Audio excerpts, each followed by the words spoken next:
अस्सलाम वालेकुम grade 10। How are you students? Hope all of you are fine. Students, last time हमने discuss की थी basic commands, print, input, system, load, list. These commands are used in direct mode, ठीक है ना। वो direct mode में use होती थी, लेकिन जो बेसिक स्टेटमेंट है, मैंने आपको लास्ट टाइम भी बताया था, वो ऐसी स्टेटमेंट्स होती हैं या ऐसे आपके पास क्लासिफाइड किया गया उन स्टेटमेंट्स को जो सिर्फ आप with in a program use कर सकते हैं बेसिक लैंग्वेज के, ठीक है। इसमें जो आपके कोर्स में सबसे फर्स्ट स्टेटमेंट है, जैसे कि नाम से ही पता लग रही है, end statement. This statement is use to terminate to end of the program. It's a very good practice for a programmer कि आप अपने प्रोग्राम के एंड के ऊपर एंड स्टेटमेंट जरूर अप्लाई करें, जो शो करे कि अब आपके स्टेटमेंट या आपके प्रोग्राम का एंड हो चुका है, चाहे वो 100 लाइंस का है, 200 लाइंस का, जितनी भी लाइंस का हो। तो सिंपल आपने इसका पर्पस लिखना है और सिंटेक्स लिखना है, एंड दैट्स ऑल। अगर आपको 2 मार्क्स की शॉर्ट क्वेश्चन में आएगी, उसके लिए आपने लर्न करनी है। नेक्स्ट स्टेटमेंट है रैम। रैम्स के नेम से पता लग रहा है कि रिमार्क्स के लिए। सबसे पहले तो ये नॉन एग्जीक्यूटेबल स्टेटमेंट है, यानी कि इसका आउटपुट से कोई ताल्लुक नहीं है, या आपकी आउटपुट जनरेट करने पर कुछ शो नहीं करेगी। ये सिर्फ किस लिए होती है? प्रोग्रामर की रीडेबिलिटी को इंप्रूव करती है। या प्रोग्रामर ने ए या बी के बारे में से कोई ये लिखे हैं, तो उसके बारे में कोई रिमार्क्स दे रहा है, प्रेजेंट कर रहा है प्रोग्राम को, आप इस प्रोग्राम के अंदर रैम और ये जो आपके पास ये इन्वर्टी सिंगल इन्वर्टी कॉमा है, both are representing the remark statement. ये these are the non executable statement, ये just for the programmer and के लिए यूज हो रही है। इसके बाद जो नेक्स्ट स्टेटमेंट हमारे पास आ रही हैं, वो हैं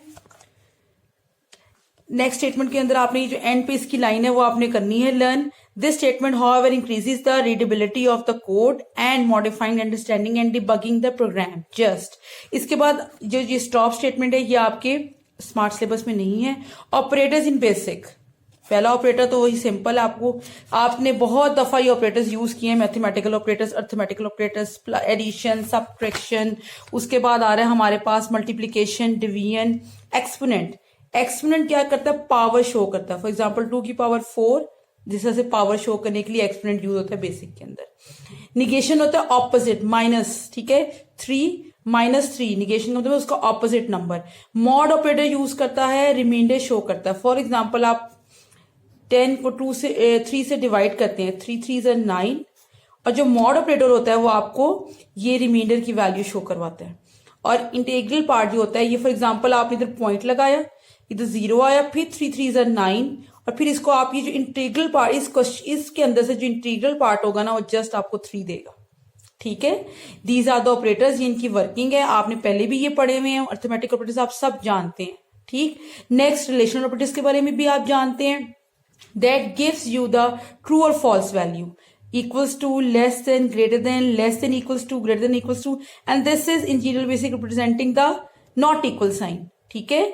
हम कहते हैं जी 3 is not equal to 10, right, ये रिप्रेजेंट कर रहा है नॉट इक्वल को। उसके बाद लॉजिकल ऑपरेटर्स आप ऑलरेडी 9th क्लास में भी पढ़ चुके हैं। एक एंड ऑपरेटर होता है, एक और होता है, और एक नॉट ऑपरेटर होता है, और इनकी फंक्शंस भी आपने पढ़े हुए हैं, ठीक है। एंड ऑपरेटर का गेट आपने पढ़ा हुआ है कि एंड ऑपरेटर में क्या होता है, जब दोनों वैल्यूज ट्रू हो तो आंसर ट्रू आता है, अदरवाइज एक पॉसिबिलिटी फॉल्स होगी तो आंसर फॉल्स होगा। ऑरिंग यानी कि और में क्या होता है कि दोनों में से एक पॉसिबिलिटी भी अगर ट्रू है तो आंसर इज ट्रू, दोनों के फॉल्स होने में फॉल्स होगा। और नॉट ऑपोजिट इसकी है, ठीक है। कॉन्कैटिनेशन ऑपरेटर होते हैं इन दोनों को अटैच करने के लिए, ठीक है। The symbol for string concatenation operator is used to join 2 strings, 2 values को ज्वाइन करने के लिए होता है।